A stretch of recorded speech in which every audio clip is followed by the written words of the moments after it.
चॅनलवर तुमच्या सगळ्यांचं खूप खूप मनापासून स्वागत। आणि आज आहे धनतेरस। सकाळी सकाळी आंघोळ पूजा माझी करून झालेली आहे आणि फराळाचे 2 आयटम मी काल बनवले, चिवडा आणि बेसनचे लाडू। तर आज मी शंकरपाळे करणार आहे। तर आता मी शंकरपाळ्याचं पीठ भिजत आहे। आंघोळ केली, पूजा केली, पण केस मी विंचरलेले नाही म्हणून असे दिसते अस्ताव्यस्त झालेले। तर इग्नोर करा माझ्या केसांना। तर आता मी शंकरपाळ्याची रेसिपी कुठल्याच फराळाची मी डिटेल मध्ये शेअर करणार नाही, कारण की ऑलरेडी ह्या सर्व रेसिपीज माझ्या चॅनलवर आहेत। तर इथे मी मोठी कढई का घेतली की सांड लवंड होऊ नये आणि कढई वरच्यावर होती, म्हटलं चला कढईतच भिजून घेऊ। आणि इथे मी हे जे मिश्रण आहे हे मी हा जो कप आहे त्याच्याने मी 1 कप साखर, 1 कप दूध आणि 1 कप तूप असं गरम करून घेतलेलं आहे। साखर विरघळेपर्यंतच गरम करायचं आहे आणि आता मी हे याच्यात टाकून हे पीठ भिजून घेणार आहे। बस एवढीच रेसिपी आहे ही। हे माझं हे शंकरपाळ्यांचं कणिक पीठ भिजून झालेलं आहे आणि हे असंच दिसतं ओबड खोबड दोबड काय म्हणतो ते, कारण याच्यामध्ये आपण तूप घातलेलं आहे आणि ते हे नॅचरल आहे याचा असा लुक। तर हे आपण लगेचही लाटून तयार करू शकतो किंवा मग वाटलं तर 10-1 मिनिटं आपण याला रेस्टलाही ठेवू शकतो। आता मी हे शंकरपाळे करून घेते। इथे माझे शंकरपाळे तळून झालेले आहे। करीनाला म्हटलं जरा जाड कर, तिने जरा जास्तच जाड केले तर खूप असे खरपूस झाले, किती लेयर दिसत आहे त्यांना तुम्ही बघू शकता। तर मी गाळणीमध्ये काढले। हे 1 किलोचे शंकरपाळे आहे। थंड झाल्यावर मी डब्यामध्ये भरून ठेवेल। तुमच्या लक्षात येतच असेल किती सगळे लेयरचे झालेले आहे। आता आम्ही ज्वेलर्स कडे जात आहोत। आज धनतेरस आहे, तर धनतेरसला थोडंफार सोनं घेण्याचा प्रयत्न करत असते मी, खूप नाही पण काहीतरी छोटासा एखादा दागिना घेण्याचा प्रयत्न करत असते। तर त्याच्यासाठीच आम्ही जात आहोत, प्रतीक, करीना आणि मी। आता दुपारचे ऍक्च्युली 3 वाजून गेले, परत संध्याकाळी धनतेरसची पूजा पण करायची आहे। तर चला आता आम्ही निघतो। ते दोघं मध्ये एसी लावून बसले, प्रचंड गरम होतोय, त्यांना बोलवत्यात।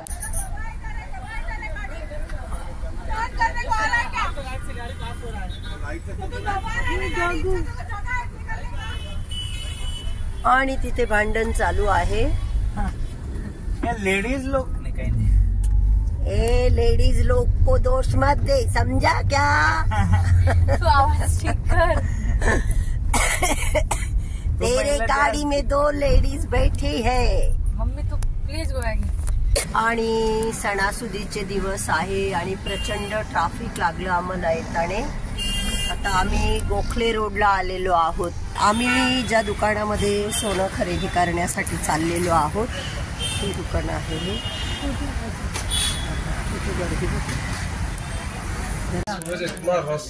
ये अगर पहनना तो इसका बाजू वाला रहे। एक मिनट ये लॉक नहीं आ।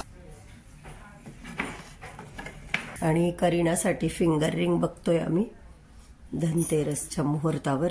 करीनाला खूप नाजूक कशी पाहिजे फिंगर रिंग। आणि प्रतीकचा मला खूप आग्रह चाललाय की मम्मा आपण आलोच आहे तर तू तुझ्यासाठी पण काहीतरी घेऊन घे असं सांगतोय तो केव्हाच। मी नको नको म्हणते पण तो फार आग्रह करतोय, त्याच्यामुळे आता मी माझ्यासाठी पण काहीतरी छोटीशी वस्तू घेऊन घेते धनतेरसच्या मुहूर्तावर। हो ना प्रती? तुला वाटलं तर माझ्यासाठी पण घेऊ शकते। नाही, तुझ्या अंगावर ऑलरेडी खूप सगळं सोनं आहे, रिस्क आहे बाबा, नको।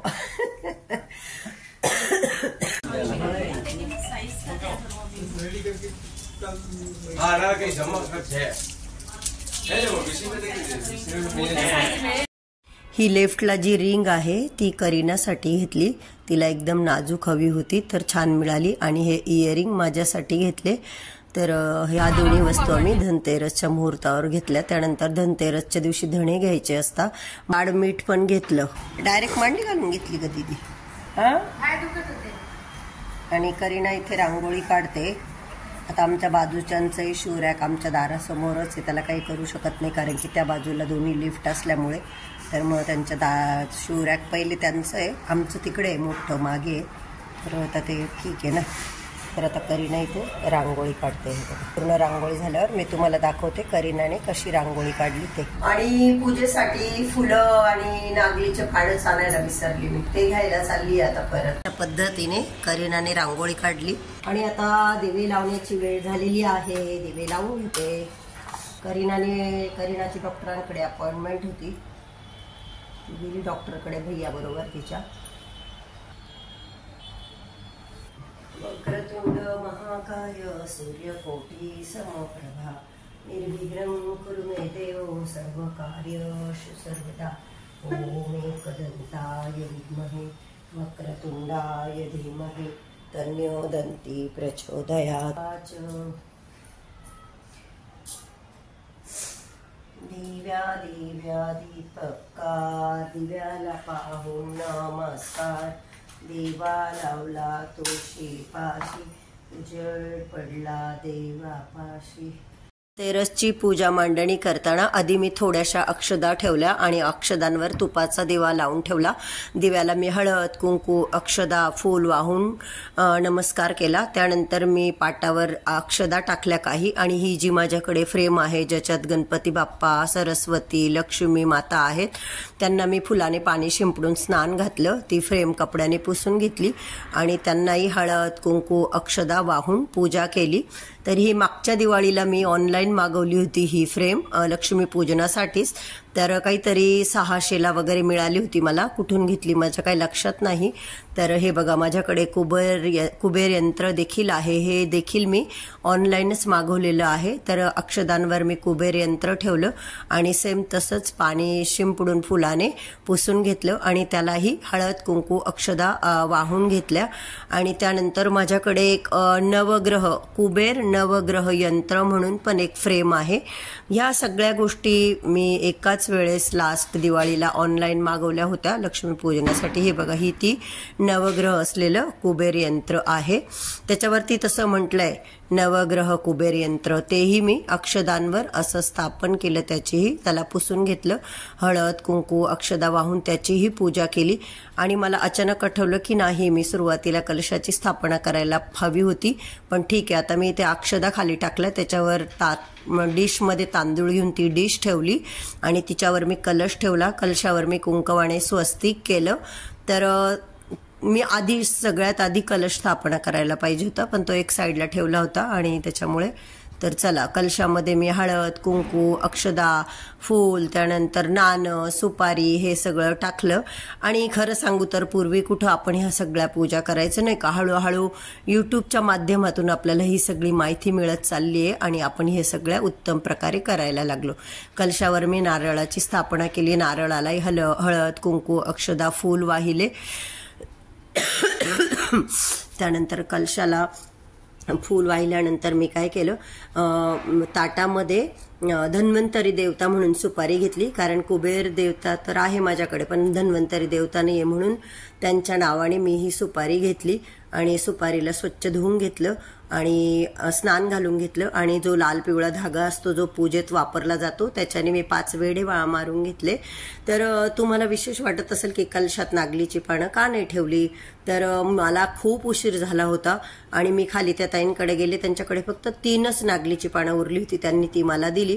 तर हे बघा 2 पानावर जोड पानावर मी धन्वंतरी देवता म्हणून सुपारीची स्थापना केली आणि त्या धन्वंतरी देवतेलाही हळद कुंकू अक्षदा फूल वाहिलं आणि गणपती बाप्पाला मी गुळ खोबऱ्याचा नैवेद्य दाखवला। त्यानंतर धनतेरसला धण्यांची पूजा करणं खूप महत्त्वाचं मानलं जातं। धणे घेतले मी एका बाउलमध्ये जे की मी आजच आणले होते आणि त्याला हळद कुंकू आणि तो कलावा म्हणतात आय थिंक त्या लाल पिवळ्या धाग्याला, तो वाहिला फूल वाहिलं। त्यानंतर असा चौकोट तयार केला चौकोन आणि तिथं मी आयुर्वेदिक औषधं तर माझ्याकडे काही नव्हते, तर जे माझ्या घरामध्ये होतं तेजपत्ता हळकुंड ओवा जिरे लवंगा मिरे मेथीदाणा हे सगळं आपण आयुर्वेदिक औषध आपण त्यांना म्हणू शकतो, ते सगळं मी असं एक लाईनीत ठेवलं बघा धण्याच्या शेजारी आणि त्या सगळ्यांची पण मी हळद कुंकू अक्षदा वाहून पूजा केली।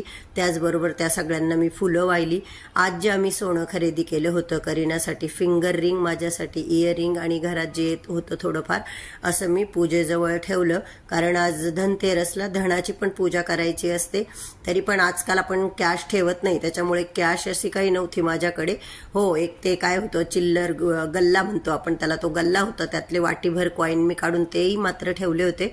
त्या सोन्याला हळद कुंकू अक्षदा वाहून पूजा केली फुलं वाहिले। त्यानंतर मी इथे 5 प्रकारचे धान्य घेतले, हरभरे मूग तांदूळ जेही माझ्या घरात अवेलेबल होते ते 5 प्रकारचे धान्य घेतले। त्या 5 प्रकारच्या धान्याला हळद कुंकू अक्षदा फूल वाहून त्यांचीही पूजा केली। धनतेरसला धान्याचीही पूजा केली जाते। तर अशा पद्धतीने त्या सर्व धान्याची पूजा केली. त्यानंतर त्यालाही मी फूल अर्पण केलं आणि लक्ष्मी मातेसाठी मी प्रसाद म्हणून एका बाउलमध्ये लाडू घेतले, बेसनचे लाडू जे मी केले ते. तर त्या लाडूंचा नैवेद्य दाखवला मी आणि त्याचबरोबर एका बाउलमध्ये ड्रायफ्रूट घेतले आणि त्याचा देखील मी इथे नैवेद्य दाखवलेला आहे. फळं काही माझ्या घरात नव्हती आणि मी आणायलाही विसरून गेली. हे बघा, मला फुलांमध्ये दुर्वा दिसल्या खाली, मग मी दुर्वा गणपती बाप्पाला अर्पण केल्या. त्यानंतर मी आता इथे पुढे रांगोळी काढत आहे आणि हा रांगोळीचा छापा मी आजच आणला आहे दुकानातनं. तर खूप छान दिसला तो दिसायला, पण खूप सगळी रांगोळी लागली त्याला, खूप अशी बद पडून गेली म्हणतो ना तशी पडली ती त्याच्यातून खाली, पण दिसायला छान दिसत होतं. आणि अगरबत्ती ओवाळून घेतली आणि त्यानंतर आता आरती तर मला नाही का धन्वंतरी देवतेची किंवा कुबेर देवताच्या आरत्या तर आपल्याला नाही येत, तर मग मी त्या आरत्या युट्यूबवरून लावल्या होत्या आणि त्या आरत्या केल्या. तर आजच्या दिवशी 13 दिवे लावायचे असतात, तर मी डीमार्टमधनं ह्या छान छान कलरफुल मस्त अशा पंत्या आणल्या होत्या रंगबिरंगी आणि 13 पंत्या मी इथे घेतलेल्या आहे आणि त्याच्यामध्ये तेल वगैरे टाकून ते दिवे पण लावून घेतले. आणि आजच्या दिवशी यमाला पण दीपदान करायचं असतं, तर ते पण मी ही पूजा झाल्यानंतर अर्धा एक तासाने जेव्हा करीना तर घरातच होती, प्रतीक आल्यानंतर, कारण घरातले सगळे सदस्य त्यावेळेस घरात पाहिजे. तर हे बघा, इथे अशा पद्धतीने मी ही पूजा माझी मांडून झालेली आहे, तुम्ही बघू शकता. तर गुळ खोबऱ्याचा नैवेद्य दाखवलाय इथे गणपती बाप्पाला, त्यानंतर इथे ड्रायफ्रूटचा दाखवलाय लक्ष्मी मातेला. हे बघा, या बाउलमध्ये कॉईन होते घरात, ते कॉईन मी ठेवलेले आहे.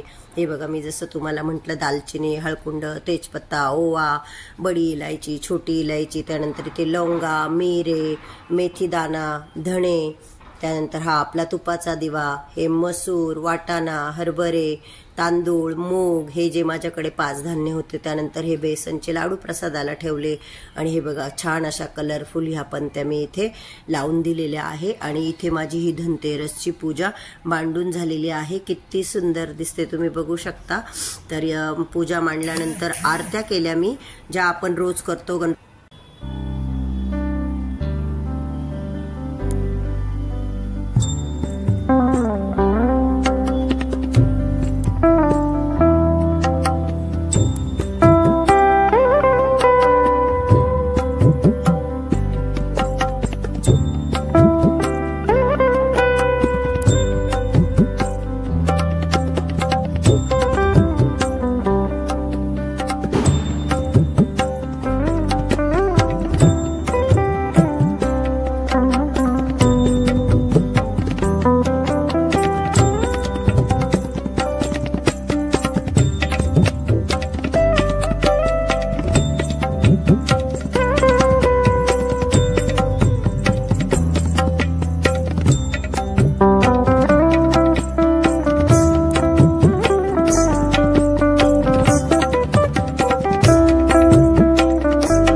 पद्धतीने माझी छान अशी धनतेरसची पूजा करून झालेली आहे.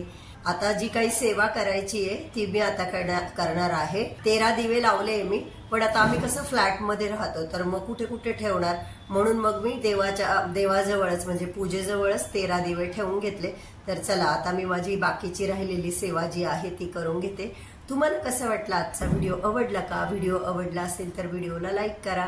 चॅनलला अजून सबस्क्राईब केलं नसेल तर प्लीज डू सबस्क्राईब.